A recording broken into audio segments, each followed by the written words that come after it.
Hello dear students, welcome to the official YouTube channel of the home academy. उम्मीद करता हूं कि आप सभी ने हमारे सोशल मीडिया प्लेटफॉर्म पे जो है हमें फॉलो किया होगा। आज के लेसन में हम पढ़ने वाले हैं खिलाफत एंड नॉन कॉपरेशन मूवमेंट। ये डिटेल में टॉपिक नहीं होगा। ये रिवीजन सीरीज चल रही है जेके एसएसबी स्टूडेंट्स के लिए। 2-3 दिन में जो है उनका एग्जामिनेशन है, तो यहाँ पर हम जल्दी जल्दी चीज़ों को रिवाइज करेंगे जो हम ऑलरेडी डिटेल में पढ़ चुके हैं। मेन मेन पॉइंट जो है एग्जामिनेशन के लिए क्या इंपॉर्टेंट है वो पढ़ेंगे। सबसे पहले जो है क्वेश्चन इसमें कैसे आता है ये हम समझ लेते हैं। देखिए, खिलाफत एंड नॉन कॉपरेशन मूवमेंट है। पहले तो आप डेट्स याद रखेंगे, वो इंपॉर्टेंट पर्सनैलिटीज जो इनके साथ एसोसिएट है उनके बारे में जानेंगे, इनके काजेस, ठीक है, इनका इम्पैक्ट ये जानेंगे, और जो आउटकम्स है वो सारी चीजें जानने वाले हैं। तो वहीं से कहीं ना कहीं क्वेश्चन जो है वो बनता है। आप जानते हैं ये दो मास मूवमेंट जो है वो चली थी इंडिया में 1919 से लेकर 1922 में। किस वजह से चली थी? उस टाइम जो था इंडिया में ब्रिटिश रूल था। उस ब्रिटिश रूल के खिलाफ जो है खिलाफत मूवमेंट और नॉन कॉपरेशन मूवमेंट जो है शुरू हुई थी। अब खिलाफत मूवमेंट के अपने ही कुछ इश्यूज थे, नॉन कॉपरेशन मूवमेंट के अपने कुछ इश्यूज थे। अब यहां पर इन्होंने एक यूनिफाइड प्लान बनाया था कि हम जो है एक साथ ब्रिटिश से कैसे लड़ेंगे। वो एक यूनिफाइड प्लान बनाया था। और वो प्लान क्या था? वो प्लान था नॉन वायलेंस का प्लान था। वो प्लान था नॉन कॉपरेशन का प्लान था कि हम वायलेंस नहीं करेंगे, हम अपने हक के लिए लड़ेंगे, लेकिन हम वायलेंस नहीं करेंगे। एक पॉलिटिकल तरीके से जो है लड़ने की कोशिश की थी। फिर हम बात करते हैं नॉन कॉपरेशन, कि हम ब्रिटिश के साथ कॉपरेट नहीं करेंगे। किस तरीके से कॉर्पोरेट नहीं करेंगे? ब्रिटिश के कुछ स्कूल चल रहे थे उनका बाइकआउट, उनके ऑफिस का बाइकआउट, उनके दिए गए टाइटल्स का बाइकआउट, तो ब्रिटिश की गुड्स का बाइकआउट, ये सारी चीजें जो थी। लेकिन आप देखेंगे जो मेन मेन सिटीज थी उस टाइम की, जहां पर जो है पॉलिटिशियन उस टाइम के थे, बंगाल, मद्रास, ये जो सिटीज थी, तो यहाँ पर जो है उतना सीरियसली इसको जो है नहीं लिया गया। और लास्ट में जो है वो चौरी चौरा का इंसिडेंट हो जाता है, जिसकी वजह से गांधी जी 1922 में जो है इसे बंद कर देते हैं, विड्रा कर देते हैं। तो ये जो है मेन कहानी है। अब देखिए क्या क्या बातें इसमें याद रखनी है। सबसे पहली बात कि इस टाइम जो था यूनिफिकेशन हुआ था कांग्रेस एंड मुस्लिम लीग का। कांग्रेस और मुस्लिम लीग का जो है वो यूनिफिकेशन हुआ था। आप जानते हैं कि बहुत से जो है पॉलिटिकल डेमोन्स्ट्रेशन जो है यहाँ पर निकाले गए, मुस्लिम लीग की तरफ से, कांग्रेस की तरफ से, जिनका मेन जो है वो क्या था कि हमें जो है नेशनलिज्म की फीलिंग जो है वो जगानी है। दोनों का एक जॉइंट एफर्ट जो है इस बात के लिए जो है वो काम करने लगा। और मैं इंटरनेशनल कांग्रेस के सेशंस में बता चुका हूं कि इनका जो है ये यूनिफिकेशन जो है कांग्रेस के किस सेशन में हुआ है, अक्सर एग्जामिनेशन में पूछा जाता है।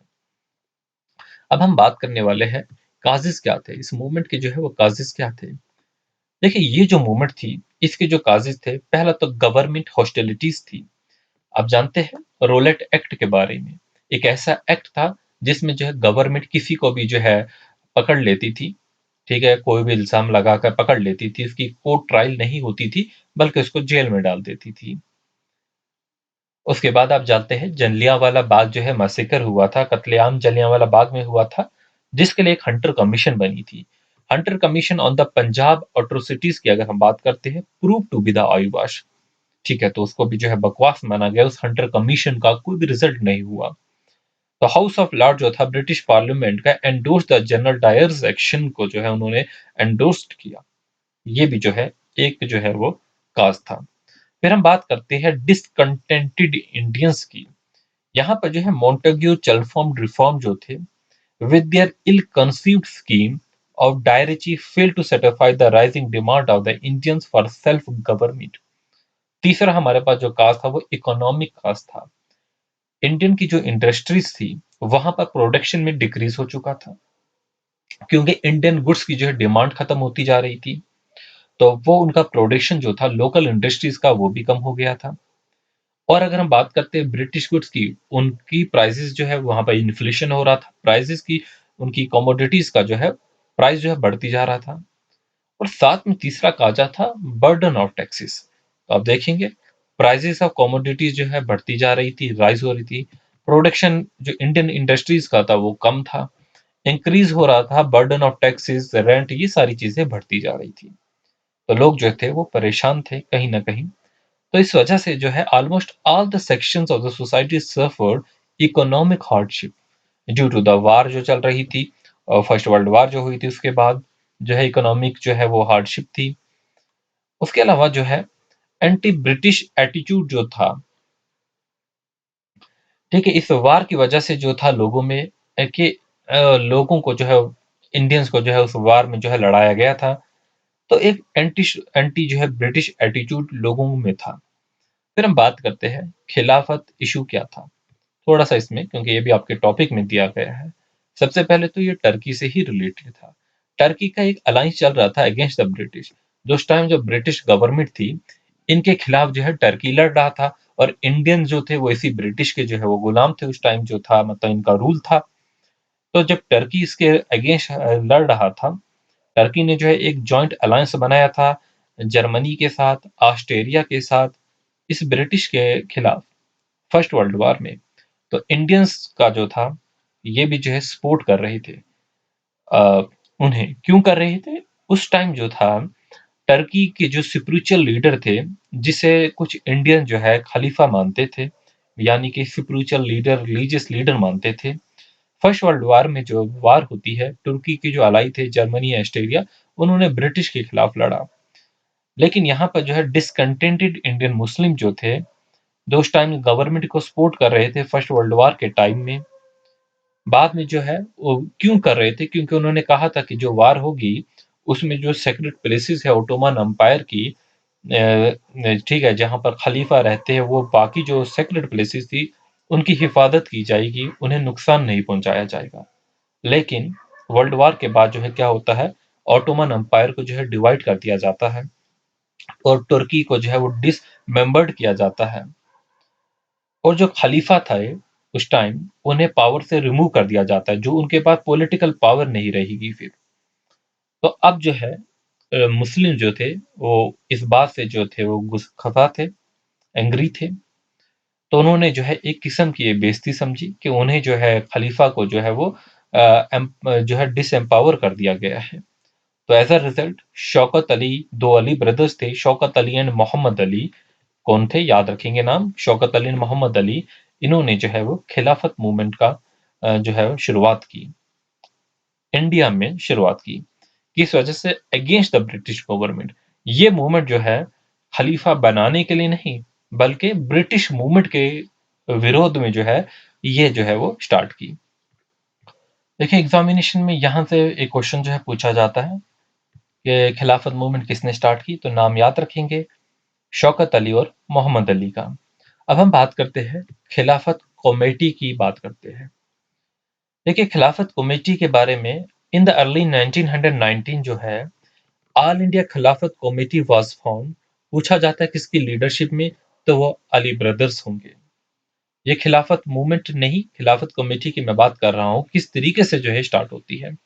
इसके अलावा मौलाना अबुल कलाम आजाद, अजमल खान, मौलाना हसरत मोहानी जो थे, अब जो है इन्होंने क्या काम किया खिलाफत कमेटी ने, to force the British government to change its attitude to Turkey, कि ब्रिटिश गवर्नमेंट को मजबूर किया कि वो उनका जो ये बिहेवियर था टर्की के साथ, इस एटीट्यूड को वो चेंज करे।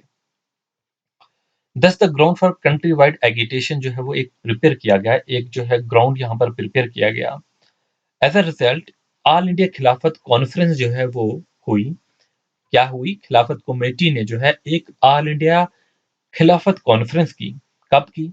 दिल्ली में जो है 1919 में की, और नवंबर का मंथ था। और उस दिन जो है ये उस कॉन्फ्रेंस में यह ऐलान किया कि हम बाइकाट करेंगे। किस चीज का बाइकाट करेंगे? ब्रिटिश गुड्स का बाइकाट करेंगे। तो इन इंडिया जो मुस्लिम्स है वो क्या डिमांड कर रहे थे? पहली उनकी डिमांड थी ब्रिटिश से कि khalifa's control over the Muslim sacred place should be retained.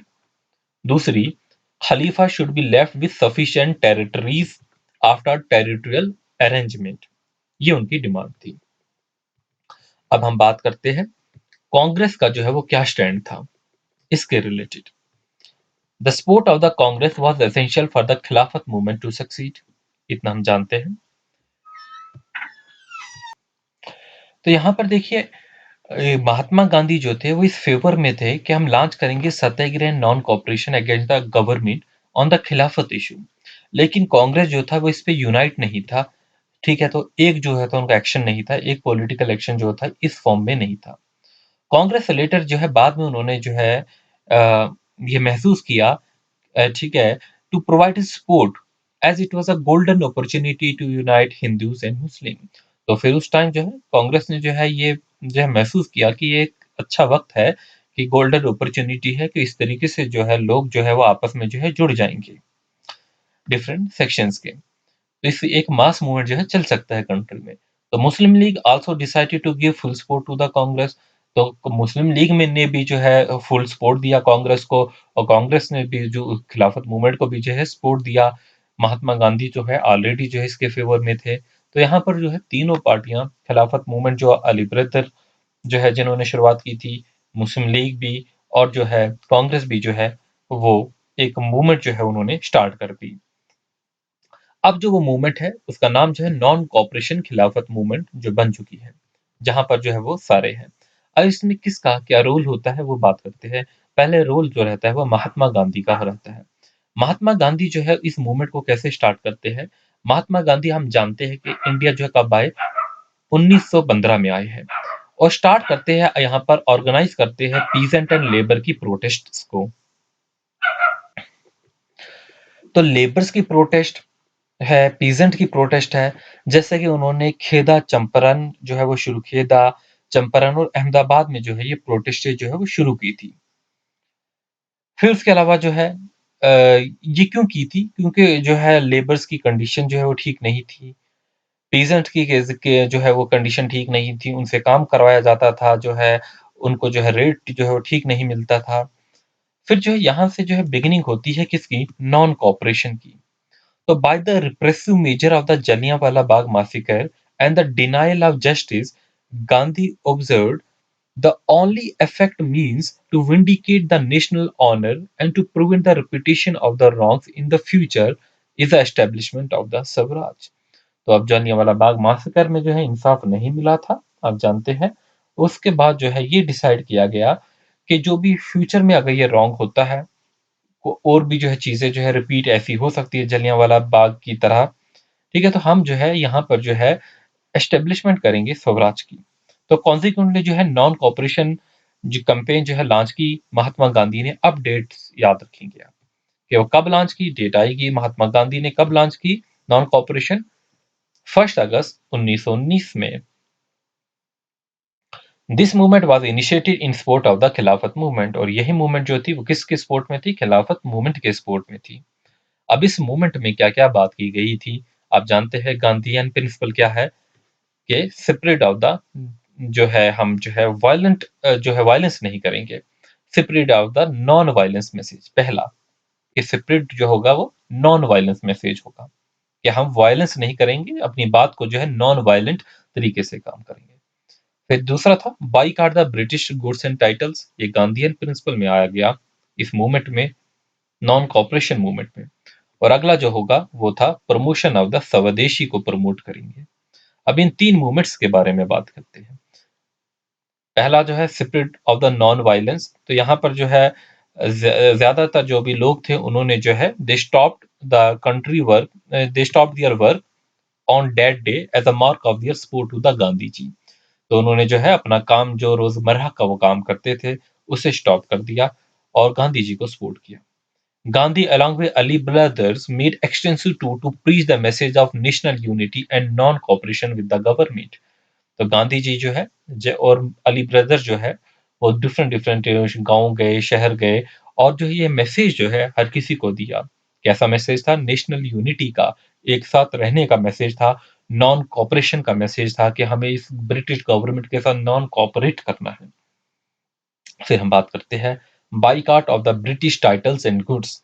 ये जो प्रोग्राम ऑफ नॉन कॉपरेशन था, consider of the surrender of British titles, जो ब्रिटिश ने टाइटल्स दिए गए थे उनका जो है सरेंडर करना था। बाइकआउट ऑफ ब्रिटिश कोर्ट्स का जो है सरेंडर करना था, उनके बनाए गए एजुकेशनल इंस्टीट्यूशंस का जो है वो सरेंडर करना था, और इसके अलावा जो फॉरेन मेड गुड्स थी उनका।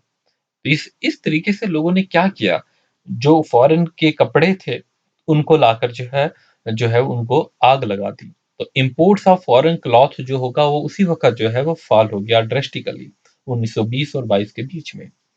और साथ में जो है वो स्वदेशी को प्रमोट करने लगे, जो यहाँ के लोकल थे, जो कि हैंड स्पन जो है कपड़े थे, हैंड वूवन खड्डी क्लॉथ से, ठीक है? तो इन्हें जो है प्रमोट किया।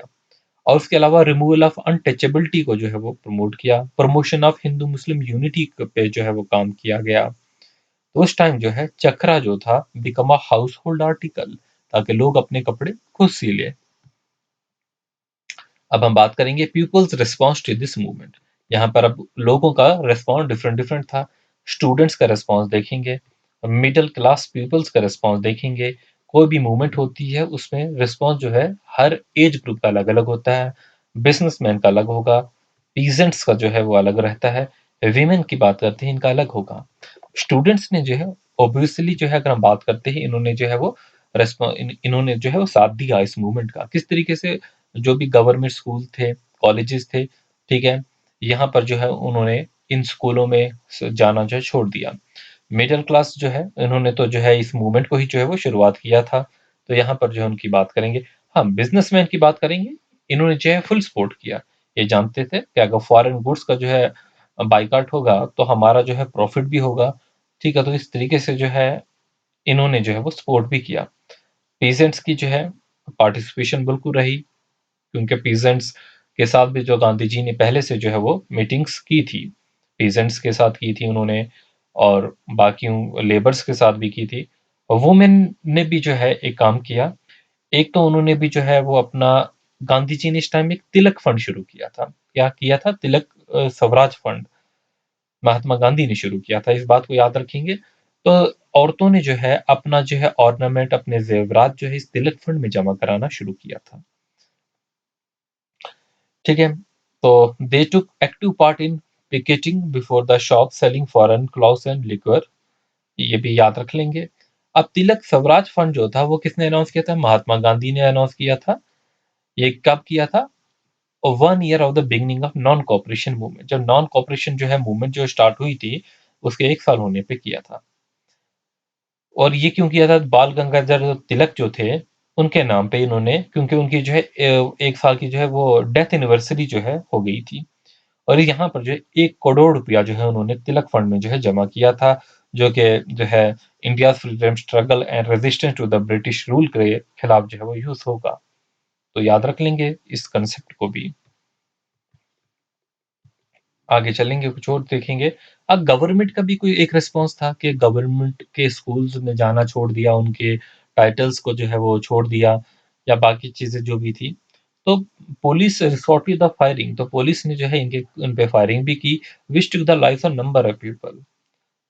तो यहाँ पर उसके बाद गवर्नमेंट ने कांग्रेस और खिलाफत वॉलंटियर ऑर्गेनाइजेशन को जो है ये अनलॉफुल और इल्लीगल बता दिया कि ये जो है लीगल नहीं है, अनलॉफुल एक्टिविटीज में जो है ये मुलव्विस है ये लोग। तो इनके खिलाफ ये एक्शन लिया। पब्लिक मीटिंग जो है उनको बैन कर दिया गया, and most of the leaders barring Gandhi were arrested. Gandhi ji से जो है लोगों को ज्यादातर मिलने तक नहीं दिया और उनको अरेस्ट किया गया। फिर हम बात करते हैं इंपॉर्टेंट पर्सनालिटीज, इसमें कौन-कौन थी एमिनेंट पर्सन, जैसे कि सी राजागोपालाचार्य, वल्लभ भाई पटेल थे, अजमल खान थे, सुभाष चंद्र बोस थे, जवाहरलाल नेहरू थे। इन्होंने इस मूवमेंट को जो है जॉइन किया। देखिए इसमें जो है मोतीलाल नेहरू की अगर हम बात करते हैं, और चित्तरंजन दास जो सी दास थे, इन्होंने इस मूवमेंट को जॉइन किया by giving up their legal profession. जो अपना लीगल इनका प्रोफेशन था उसको छोड़कर इस मूवमेंट को जो है वो जॉइन किया था। ये भी याद रखेंगे। अब इस मूवमेंट को मैंने आपको स्टार्टिंग में ही बोला कि ये मूवमेंट जो थी विथड्रॉ कर दी गई थी। गांधी जी ने इस मूवमेंट को विथड्रॉ किया था। कब किया था? फरवरी 1922 में चौरी चौरा का इंसिडेंट होता है। चौरी चौरा उत्तर प्रदेश में एक जगह है, जहां पर जो है 22 पुलिसमैन जो थे उनको उनका कत्ल कर दिया जाता है। कौन करता है? कत्ल करता है, ये इन्हीं जो एक वायलेंट मॉब था, ठीक है? ये मॉब जो है अटैक करता है पुलिस स्टेशन पे, पुलिस थाना पे, और जो है 22 लोगों को मार देता है। अब ये न्यूज़ जब गांधी जी को पहुंची तो गांधी जी जो है वो नाराज हुए कि हमने जो है वायलेंस नहीं करनी थी। जो बेसिक हमारा जो नॉन एम था वो था नॉन कॉपरेशन का, और जो था नॉन वायलेंस का था। अब आप यहाँ पर जो है वायलेंस हो गया है, तो इस वजह से जो गांधी जी मजबूर होकर ये जो वायलेंट ट्रेंड जो हो रहे थे, इंक्रीज हो रहा था डे बाय डे, तो इमीडिएटली गांधी जी ने जो है इसे विड्रा कर दिया, इस मूवमेंट को। तो उस टाइम के बाकी जो लीडर थे उनका रिएक्शन क्या था? क्या वो एग्री थे विड्रॉल से या नहीं? तो वो जो है एग्री नहीं थे। अगर हम जो ऊपर हमने चित्तरंजन दास की बात की, और जवाहरलाल नेहरू के जो पिता थे मोतीलाल नेहरू, या सुभाष चंद्र बोस, या जवाहरलाल नेहरू खुद जो थे, वो जो है वो डिसएग्री हुए इस गांधी जी से इस डिसीजन पे कि आपको विड्रॉ नहीं करना चाहिए था। और इसके बाद जो है गांधी जी को आ, मार्च 1922 में जो है 6 साल के लिए जो है वो अरेस्ट कर लिया गया, उन्हें जेल भेज दिया गया, और 6 साल जो है वो बंद रहे। अब ये मूवमेंट जो है आप जानेंगे कि सक्सेसफुल हुई या नहीं हुई। आप जैसे जानते हैं इसको विड्रा ही कर दिया गया था, तो ये सक्सेसफुल नहीं हुई। अब जो है क्यों नहीं हुई, क्या-क्या काजेज़ थे इसके फेलियर के? No negotiation by the government. Movement जो है ये जो है कोई भी गवर्नमेंट के साथ जो है नेगोशिएशन नहीं हो पाई। लॉस ऑफ रेलेवेंस ऑफ खिलाफत इशू। अच्छा, खिलाफत इशू का जो है रेलेवेंस ही नहीं रहा खिलाफत मूवमेंट को, क्यों? क्योंकि वहां पर जो टर्की में जो था, टर्की जो था उस टाइम जो था, मुस्तफा कमाल पाशा जो वहां पर थे, सुल्तान जो थे वहां के, उनसे जो है पावर ले ली गई। किसने ली? वहीं के लोगों ने जो है ली। और नवंबर 1922 में वहां के लोगों ने कहा कि हम तो टर्की को जो है एक सेकुलर स्टेट बनाएंगे, और टर्की को एक सेकुलर स्टेट उन्होंने बनाया। यहाँ पर जो है European style of legal system जो है एस्टेब्लिश कर दिया गया। एक्सटेंसिव राइट जो है वो जो है हर किसी को दिए गए, अपने सिटीजन्स को, इंक्लूडिंग द वीमेन। एजुकेशन को उन्होंने नेशनलाइज किया, मॉडर्न एग्रीकल्चर जो है लेके आए, इंडस्ट्रीज जो है अपनी कंट्री में डेवलप की, और 1924 में जो है खिलाफत को ही जो है वो एबॉलिश कर दिया गया। ठीक है। अब जो है लैक ऑफ एक्टिव रिस्पॉन्स की भी हम बात कर लेते हैं।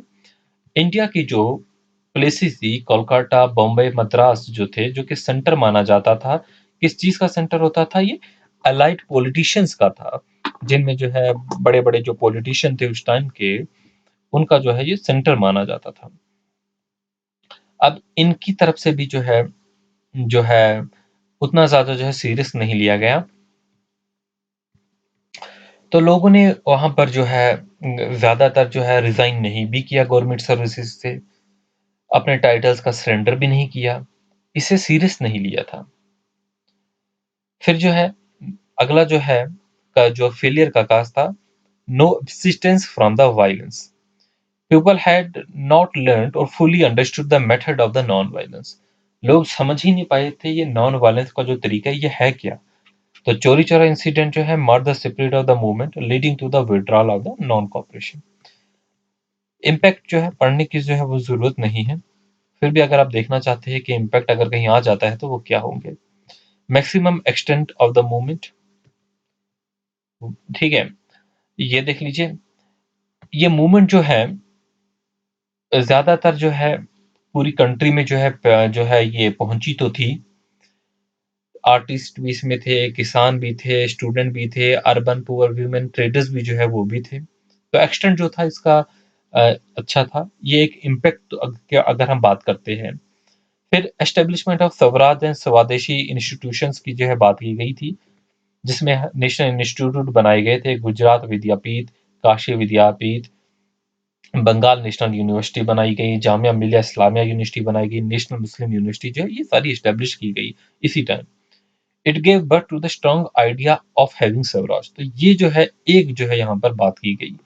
एक तो हमारे इंस्टीट्यूट जो है उस टाइम बन चुके थे, और जो आइडिया ऑफ स्वराज था, मतलब कि the love for the use of khadi and becoming a swadeshi, ये आइडिया है इससे निकल के आया था। ये इसका एक इम्पैक्ट था। और यूनिटी अमंग द इंडियंस जो है, ये भी एक बात थी कि हिंदू मुस्लिम यूनिटी जो हो चुकी थी। Impact on the economic front की अगर हम बात करेंगे, जैसे कि बॉयकॉट किया था फॉरेन गुड्स का, तो अपना जो गुड्स यहाँ पर जो है यहाँ के जो ट्रेडर्स थे, ठीक है? तो उनकी जो है इकोनॉमिक कंडीशन भी जो है वो बेहतर हो रही थी। तो अब यहाँ पर देखिए ये तो हमने कर लिया, इतने में ही जो है वो क्वेश्चन पूछेंगे, फिर भी आप जो है कुछ इंपॉर्टेंट इवेंट्स के बारे में हम बात करेंगे, जो कि अब ऊपर हमने उतने डिस्कस नहीं किए। जैसे कि ट्रीटी ऑफ सेवरिस जो थी विद टर्की जो है वो कब साइन की गई? 1920 में की गई। फिर हम जो है इन जून 1920 में जो है एक ऑल पार्टी कॉन्फ्रेंस जो है होती है, कहाँ पर होती है? इलाहाबाद में होती है, याद रखेंगे। यहाँ पर अप्रूव किया था programme boycott of school, colleges, law, ये सारा जो है कहाँ पर बाइकआउट का जो है प्रोग्राम बनाया गया था, अप्रूव हुआ था इलाहाबाद में ऑल पार्टी कॉन्फ्रेंस में। डेट्स इंपॉर्टेंट सम अप कर लिए यहाँ पर। 31 अगस्त 1920 में खिलाफत मूवमेंट जो है started a campaign of non cooperation. 31 अगस्त को खिलाफत कमेटी ने जो है वो नॉन कोऑपरेशन जो है कैंपेन स्टार्ट की थी। यहाँ पर कैंपेन वर्ड का यूज हो रहा है, ठीक है? कैंपेन स्टार्ट की थी। ऐसे तो 1 अगस्त 1920 में बनी थी। अब जो है सितंबर 1920 की बात करते हैं, वहां पर जो है एक स्पेशल सेशन होता है कलकत्ता में, जहां पर कांग्रेस जो है वो अप्रूव करती है नॉन कोऑपरेशन प्रोग्राम को। और 1920 में दिसंबर के मंथ में नागपुर सेशन में जो है इंडियन नेशनल कांग्रेस जो है the programme on non cooperation endorsed, अगर आता है कि कब एंडोर्स्ड हुआ है तो 1920 में नागपुर सेशन में। ये सेशन जो है इंपॉर्टेंट है। कलकत्ता सेशन में अप्रूव हुआ नॉन कोऑपरेशन, और जो है नागपुर सेशन में एंडोर्स्ड हुआ। एक इम्पॉर्टेंट ऑर्गेनाइजेशन जो है वो चेंज देखी गई, जहां पर कांग्रेस की एक वर्किंग कमेटी CWC जो है बनाई गई है, 15 मेंबर्स की जो है, जो कि कांग्रेस को फ्यूचर में जो है ऑनवर्ड जो है वो लीड करेगी। तो ये हमने जो है इसके मुतल्लिक जो है ये सारी चीज़ें पढ़ ली हैं, स्वदेशी मूवमेंट्स की यहाँ पर जो है बुनियाद रखी गई थी। और अब आपका टॉपिक जो होगा वो स्वदेशी ही मूवमेंट जो है उसके बारे में बात करेंगे। Thanks for watching, wish you good.